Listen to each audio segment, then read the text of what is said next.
मैंने इस्तीफ़ा दे दिया है। नमस्कार, मैं रवीश कुमार अब आपको उस चैनल पर सुनाई नहीं देगा। नमस्कार, मैं रवीश कुमार।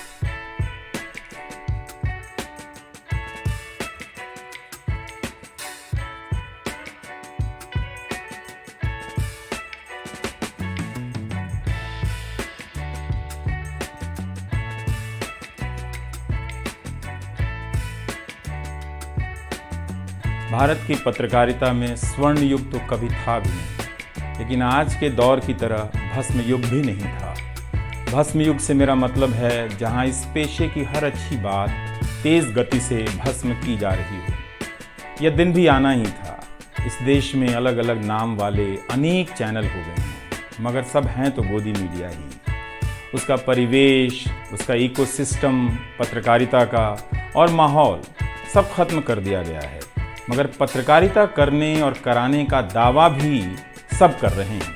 खासकर वो भी कर रहे हैं जो उसी सत्ता का हिस्सा माने जाते हैं, उसी के रूप में देखे जाते हैं, जिसकी ताकत से हर दिन पत्रकारिता इस देश में कुचली जा रही है। जब वो कहे कि वह उच्च स्तरीय पत्रकारिता करना चाहता है, तब ऐसा दावा करने वालों को जरा संदेह की निगाह से देखिए।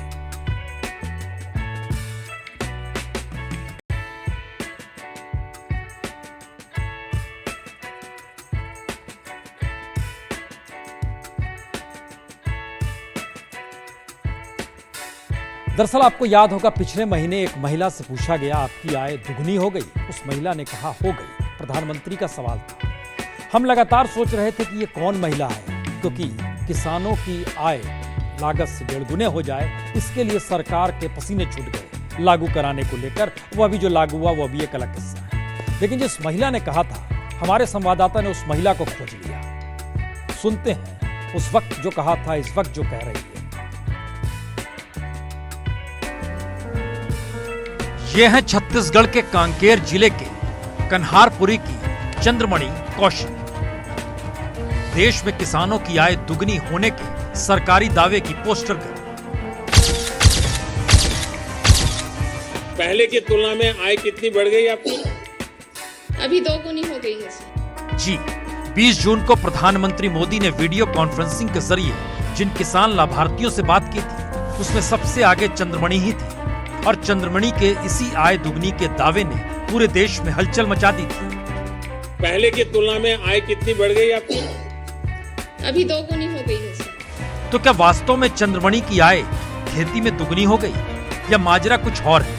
ये जानने के लिए हमारे रिपोर्टर कांकेर पहुंचे। यहाँ चंद्रमणि ने हमें बताया कि धान की खेती की हालत अभी भी खराब है। जो धान की खेती थी 2 एकड़ में, उससे कमाई दोगुनी हुई क्या? नहीं। कृषि विभाग के जो दिल्ली से जो टीम आया था, उसको बताया गया था कि इस टाइप को आपको बताना है, उस टाइप की महिला बताई है। लेकिन सच्चाई में जो महिला, जो चंद्रमणि कौशिक जी ने जो कृषि में डबल गुण जो फायदा बताई है, वो देखने में नजर नहीं आ रहा है सर।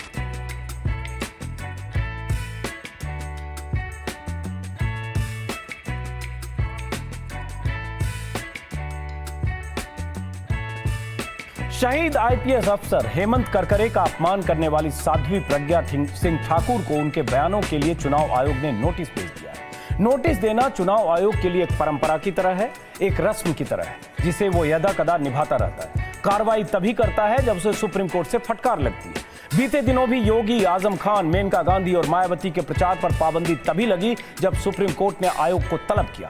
इसलिए नोटिस की खानापूर्ति से साध्वी प्रज्ञा का कुछ बिगड़ने वाला नहीं। इसमें साध्वी प्रज्ञा ठाकुर ने अपने बयान को वापस लेने वाला बयान भी दे चुकी है। हालांकि उन्होंने करकरे के अपमान वाला बयान वापस तब लिया जब उनकी पार्टी बीजेपी ने उनके बयान से किनारा कर लिया। वैसे आप अगर साध्वी के बयान पर गौर करें तो साफ नजर आएगा कि उन्हें अपने कहे पर कोई अफसोस नहीं। ऐसा मैं इसलिए कह रहा हूं क्योंकि कल शाम उनके इस बयान के कुछ ही देर पहले मैंने उनसे बातचीत की थी। मेरे सवालों के जवाब में भी उनके वैसे ही तेवर थे जैसे श्राप और सर्वनाश वाले बयान के वक्त। यह अलग बात है कि तीसरे सवाल का सामना करते ही उन्होंने धीरे से माइक उतार दिया और कैमरे के फ्रेम से उठकर चली गई। मेरे सवाल हवा में टंगे रह गए।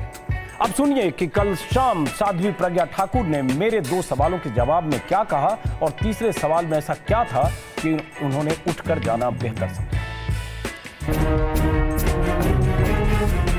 साध्वी प्रज्ञा सिंह मेरा सवाल आपसे ये है कि चूंकि हेमंत करकरे को पूरा देश शहीद के तौर पर जानता है, उनको अशोक चक्र मिला और उनके सीने पर आतंकियों की गोलियां लगी, पाकिस्तान से कसाब और उसके साथी आए थे, और उन हेमंत करकरे के लिए आपने जिस तरह की बात कही, आपने कह दिया उनको आपने श्राप दिया था, आपने कहा उनका सर्वनाश हो गया, आपने उनको कहा कि वो देशद्रोही थे, ये सब कहना एक शहीद के लिए जिसे पूरा देश एक शहीद के तौर पर मानता है, लगता नहीं कि बहुत शर्मिंदगी वाला बयान है और इस बयान के लिए आपको माफी मांगनी चाहिए, वापस लेना चाहिए? ऐसा है कि द्विपक्षीय बातें नहीं करना चाहिए किसी को भी। मैं एक ही बात कहूंगी कि जिस व्यक्ति को मैंने प्रत्यक्ष झेला है, ठीक है, उसके बारे में अगर मैंने कहा है तो इसकी सत्यता पता करना चाहिए। दूसरी बात यह है कि मेरा एक कहना है, मैं प्रत्यक्ष उसकी प्रमाण हूँ, और मेरा कहना है कि जो देशभक्ति का दमन करेगा, जो भी हो देशभक्ति का दमन करेगा, तो आतंकवाद से मरेगा। लेकिन सवाल तो ये है ना साध्वी प्रज्ञा सिंह कि वो देशभक्त थे क्योंकि देश के लिए गोलियां खाई। वो जिस रात निकले थे मुंबई में, उस रात वहां पाकिस्तान से आतंकी आए थे और उसके बाद वो मारे गए आतंकियों की गोली से, उनके सीने पर गोलियां लगी और पूरे देश ने वो तस्वीर उस रात की देखी। आप ऐसे शख्स को जिसे देश ने एक जाबाज के तौर पर देखा, जिसे अशोक चक्र मिला, उन्हें आप देशद्रोही कहते हैं, उन्हें आप हिंदू विरोधी कहकर एक जामा पहनाते हैं और साथ में आप खुद को देशभक्त कहती हैं। तो आपने ऐसा क्या किया कि आप देशभक्त हो गए और जो देश के लिए शहीद हो गया वो हिंदू विरोधी और देशद्रोही और उसका सर्वनाश हो गया? आप मुझे ये प्रश्न मत करिए, क्योंकि मैंने जो कहा है वो मैंने झेला है, और जो व्यक्ति झेलता है उससे ज्यादा अच्छा कोई नहीं जानता। कानून के अंदर गैर कानूनी काम करने वाला वो था कि मैंने स्वयं ने झेला है। इससे ज्यादा मैं क्या कुछ कहूँ। इतनी गंदी गालियां देता था वो मुझे, इतनी भयानक गालियां देता था, और वो एक ही बात कहता था, इतने गंदे बोलने के बाद मैं बोल नहीं सकती इस कैमरे पे। तब मैंने उससे कहा था, जा अपनी बेटी से पूछ कि ये क्या होता है, क्या कहोगे आप इसको? था कोई इसका कानून? कौन था ये जो मुझे 13 दिनों तक गैर कानूनी रखा? क्या था ये कानून? ये कानून का रक्षक है क्या? किस प्रकार की बात करते हैं? संवेदनशीलता नहीं है कोई। हमारी संवेदना नहीं होती। कौन सी संवेदना होती है? ओम्बले जब मरा तो उसको, ओम्बले जब शहीद हुआ, ओम्बले जब आहूत हुआ, तो क्यों उसको नहीं दिया था इन लोगों ने पुरस्कार? क्यों उसको पुरस्कार नहीं दिया था? ये मुझे जरा, मेरा भी प्रश्न है, खड़ा कर रही हूँ कि क्यों उसको नहीं दिया था। अगर वो हमले नहीं होता तो कसाब भी पकड़ा नहीं जाता और दिग्विजय सिंह सरीखे लोग हमें आतंकवादी सिद्ध कर देते हैं। इसलिए प्रश्न समाज से करिए, प्रश्न इन कांग्रेसियों से करिए, और ये समाज, ये राष्ट्र, ये जनता उनको उत्तर देगी। आप उस समय का इंतजार करिए। ये सही है प्रज्ञा सिंह, अगर आपके साथ कुछ टॉर्चर हुआ, ऐसी बात हुई, तो आपको अदालत में जाना चाहिए था। आप कोर्ट में अपनी बात कहती। देश में प्रधानमंत्री मोदी आपके शुभचिंतक हैं, राजनाथ सिंह आपके शुभचिंतक हैं, महाराष्ट्र सरकार आपके शुभचिंतक हैं, आप इन तमाम दरवाजों को खटखटाती।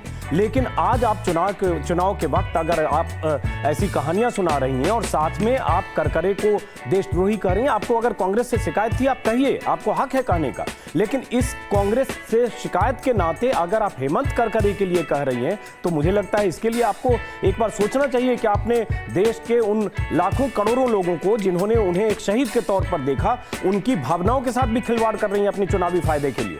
साध्वी प्रज्ञा सिंह शायद इन सवालों का जवाब नहीं देना चाहती हैं, बचना चाहती हैं, और बीजेपी भी अब इन सवालों पर डिफेंसिव है। बीजेपी की तरफ से भी शायद उन्हें कोई संदेशा गया है कि इन सवालों से बचें, लेकिन सवाल यही है क्योंकि उन्होंने ऐसे आरोप लगाए, ऐसी बातें कही।